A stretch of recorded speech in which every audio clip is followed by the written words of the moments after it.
Moving on now, ladies and gentlemen, Times Now has accessed 4 videos that reveal how the new violence unfolded on 31st of July. The never-before-seen videos show how participants of the procession were ambushed, fearing for their lives.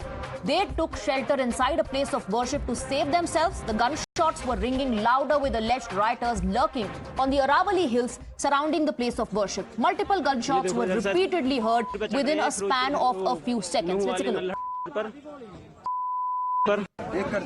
ये देखो भाइयों, पहाड़ों में कर आ रहे हैं। ये देखो कितने हैं, पहाड़ों में से निकल के आ रहे हैं, पहाड़ों में से अंदर अटैक कर रहे हैं। यहाँ काफी सारी हमारी गाड़ी फूंक दी है, ये देखो। और इधर पहाड़ों में वो खड़े हुए हैं सामने, इधर ये देखो, इधर से पे चढ़ रहे हैं फिरोजपुर नूह वाले नल्ला पर काफी सारी गाड़ियों में आग लगा दी। ये देखो भाइयों, पहाड़ों में कर आ रहे हैं। ये देखो कितने हैं, पहाड़ों में से निकल के आ रहे हैं, पहाड़ों में से अंदर अटैक कर रहे हैं। यहाँ काफी सारी हमारी गाड़ी फूंक दी है, ये देखो। और इधर पहाड़ों में वो खड़े हुए हैं सामने, इधर ये देखो, इधर से पे चढ़ रहे हैं फिरोजपुर नूह वाले नल्ला पर काफी सारी गाड़ियों में आग लगा। अपना सामान यही मार देंगे गोली। ये पुलिस कर क्या रही है? पुलिस का क्लियर करा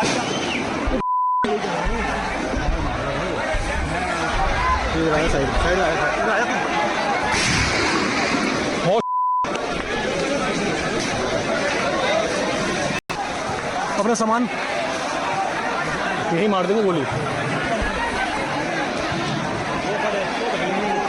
ये पुलिस कर क्या रही है? पुलिस का क्लियर करा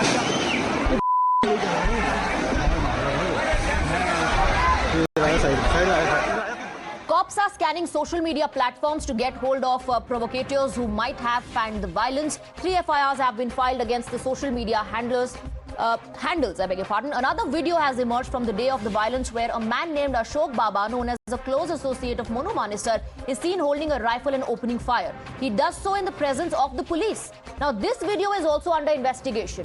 Another influencer, Bittu Bajrangi, a Bajrang Dal leader, has been booked. Times Now has accessed an explosive intelligence note that traces hate videos inciting a community from Pakistan's Punjab on 1st August. The IP address was traced to a cricket ground 1 kilometer from the Pakistan CM secretariat. You're watching the News Hour at 9. Debate number 2 on Times Now. Super Prime Time.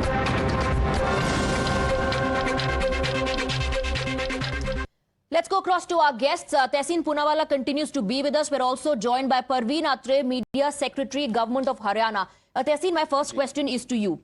A lot of people jump to conclusions saying a particular community was under, fire. They were being targeted, but the videos prove otherwise. The videos prove how the yatris were ghera out. You heard gunshots in those videos as well. And now there is a Pakistan angle also. So was the opposition jumping to conclusions and slamming the government just for political gains? No.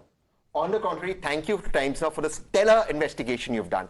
It doesn't matter whether those people with guns were Muslims or Hindus, because both communities, people from both sides are carrying guns. The question, Swati, that needs to be asked, and I hope Praveen ji answers it, is how is AK-47, AK-56 with these people on hilltops or with the sniper rifles and automatic weapons in a state of Haryana? Now, AK-47, AK-56, apart from Amethi, is not really produced in India.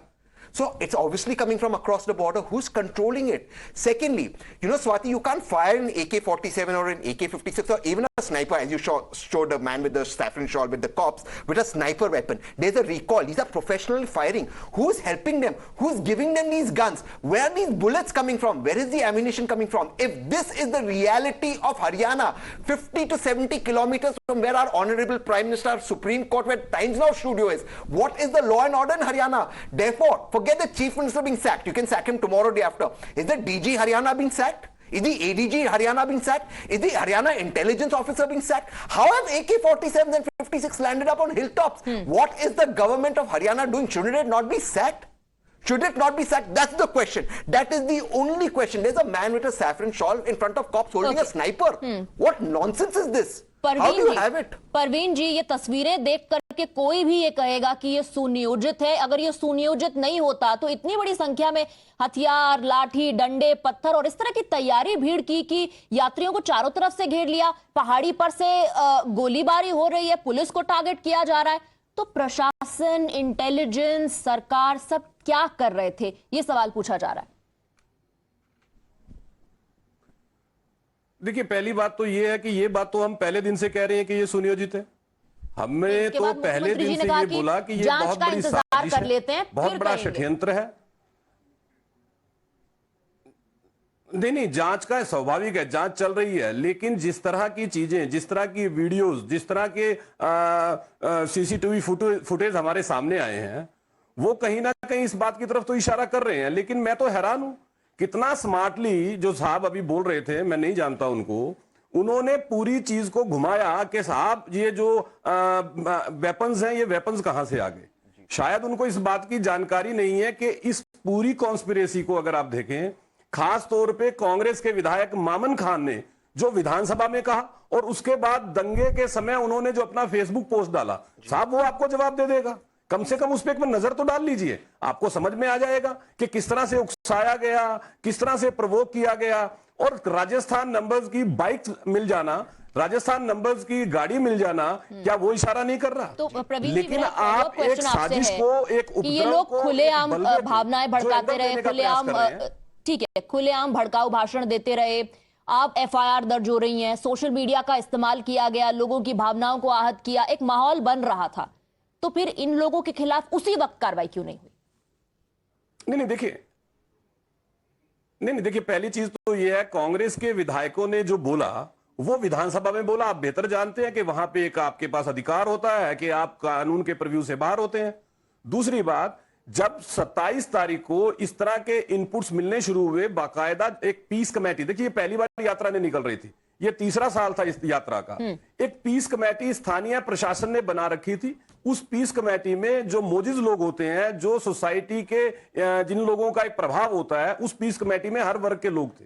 जब उनको ये बात बताई गई कि हमें इस तरह के इनपुट मिल रहे हैं, उनकी मीटिंग की गई, तो उन्होंने एश्योर किया कि आप निश्चिंत रहे, हम किसी तरह की अप्रिय घटना नहीं होने देंगे। उसके बावजूद सरकार ने 10 कंपनी फोर्स की वहां पे तैनात रखी, और जैसे ही इस तरह का बलवा शुरू हुआ, विद इन 4 आवर्स, 4 घंटे के अंदर अंदर जो अर्धसैनिक बल है वो वहां पे पहुंच चुके थे। होना तो ये चाहिए कि जिस तरह से हरियाणा सरकार ने, मुख्यमंत्री मनोहर लाल ने एक इतनी बड़ी साजिश को 4 घंटे में विफल कर दिया। अच्छा, 4 घंटे में इसको निपटा लिया गया। जिस तरह से सिचुएशन को हैंडल किया गया, वो इंपॉर्टेंट है। लेकिन एक तरह की राजनीति करने का प्रयास हो रहा है। मामन खान एक इंटरव्यू में खुद ये बात बोल रहे हैं। ठीक है, इसके जरिए देखिए सवाल ये लोग पूछ रहे हैं कि इसकी नौबत क्यों आई। तहसीन पूनावाला भी आपको काउंटर करना चाह रहे हैं, एक बार उनकी बात सुन लेते, फिर मैं लौटूंगी आपके पास। प्रवीण जी, शायद आप मुझे नहीं जानते, लेकिन मैं आपकी असफल सरकार को बड़ी करीब से जानता हूं। आप लोगों ने कोविड में भी कितना काम नहीं किया वो भी मैं जानता हूं, लेकिन मैं अपने तर्क रख देता हूं। ममान खान साहब या कांग्रेस के विधायक ने असेंबली में क्या कहा, उसे छोड़ दीजिए। उसकी वजह से क्या AK-47, AK-56 और स्नाइपर गन्स हरियाणा के अंदर आए? दूसरा साहब, सर रुक जाइए, सब प्लीज थोड़ा सा मेरी बात सुन लीजिए। आपने कहा, और मैं आपको कोट करता हूं, कि राजस्थान की गाड़ी आई, तो डीजी इंटेलिजेंस, डीजी पुलिस क्या कर रहा था? राजस्थान से गाड़ी में अगर हथियार है, आपने एक अरेस्ट उस गाड़ी वाले के क्यों नहीं किया कि हथियार है? इस तरह के स्नाइपर वेपन्स, साहब आप जानते 9mm बरेटा का लाइसेंस मिलने को जान निकल जाती है। स्नाइपर राइफल, स्नाइपर वेपन्स आपके पुलिस के सामने लोग लेकर खड़े हुए, वो स्नाइपर्स कहां से आए? हरियाणा की पुलिस इतना निकम्मी है कि इतने गोली बारूद सब आगे, वहां से फायरिंग हो रही। अच्छा साला ये सब चीज आगे, मान लो ये सारी चीजें आगे, फायरिंग किसने सिखाया इनको? ट्रेनिंग कैंप्स हो रहे हरियाणा के अंदर, पहाड़ से फायरिंग हो रहा है एक्यूरेटली, वो फायरिंग किसने करवाया? AK-47 से ऐसे फायरिंग होती? साहब ये इसमें स्टेट गवर्नमेंट का हाथ है, ये आपकी असफलता है, और अगर असफलता नहीं तो चीफ मिनिस्टर को रिजाइन करना चाहिए। आप सिर्फ इस सवाल का जवाब दीजिए, बॉर्डर से इस तरह से हथियार आ रहे हैं। मेरे पास राजस्थान के आरोप है तो आपने कितने लोगों को? मेरे पास माफी चाहूंगी, वक्त इतना ही है, माफी चाहूंगी यात्री जी, मेरे पास वक्त इतना ही है, लेकिन सवाल सरकार से पूछे जा रहे हैं। सरकार का कहना हमारी पूरी तैयारी थी। को तो छोड़ दीजिए, चलिए कुछ सेकंड्स, केवल कुछ सेकंड्स मैं आपको दे पाऊंगी। जिन्होंने इस तरह से प्रवोक किया, हाँ। जिस तरह से इस तरह के जिन्होंने बयान दिए, हाँ। और जिन्होंने हालात पैदा किए, कहते हैं उनको तो छोड़ दीजिए। क्यों भाई, क्यों छोड़ दीजिए? नहीं, मत छोड़िए उनके खिलाफ एक्शन लीजिए, टाइमली एक्शन होना चाहिए। बहुत बहुत शुक्रिया प्रवीण अत्रे जी आपका और Tehseen Poonawalla. Thank you very much for joining us on the debate. I would like to thank our viewers as well for watching us, for staying with us.